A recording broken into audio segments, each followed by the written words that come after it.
Match ছিল কলকাতা যুব ভারতী স্টেডিয়ামে ইস্টবেঙ্গল ও মোহনবাগানের মধ্যে, যার ডার্বি নামে খ্যাত। গতকালকে ম্যাচ বাতিল হয়েছে।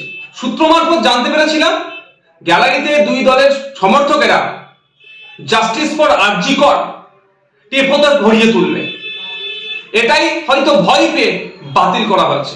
কিন্তু দুই দলের সমর্থকরা ঘরে বসে থাকেননি, তারা যুব ভারতী স্টেডিয়াম চত্বরে জড়ো হতে চেয়েছিলেন জাস্টিস ফর আরজি কর, তিলোত্তমার বিচার চাইতে, তার পরিবার যাতে ইনসাফ পায় সেই জন্য।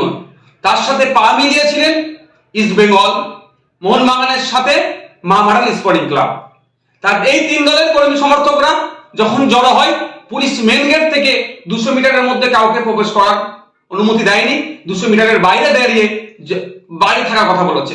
তিন দলের সমর্থকেরা 200 মিটারের বাইরে থেকে শান্তিপূর্ণ ভাবে তারা প্রোটেস্ট করছিল এবং জাস্টিস ফর আরজি কর, জাস্টিস ফর তিলোত্তমা বলছিল। কিন্তু পুলিশ নির্বিচারে তাদের উপরে আক্রমণ করে, নারীরাও বাদ যায়নি, টেনে হিঁচড়ে প্রিজন ভ্যানে তাদেরকে তোলা হয়।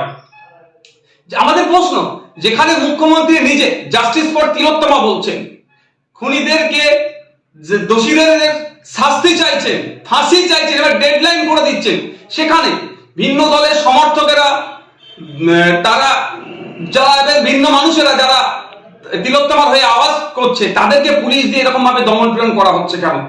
আমরা কি ফ্যাসিস্ট রাজ্যে বসবাস করছি, না ফ্যাসিস্ট জমানা দিয়ে চলছি? আমরা জমানার মধ্য দিয়ে যেভাবে দমন পীড়ন করা হচ্ছে, মানুষের বাক স্বাধীনতা কেড়ে দিচ্ছে, মানুষ অন্যায়ের বিরুদ্ধে কথা বললে সেটা পুলিশকে দিয়ে দমন পীড়ন হচ্ছে, যেভাবে কাণ্ডটা আজকে ঘটেছে তীব্র ধিক্কার নিন্দা জানাচ্ছি।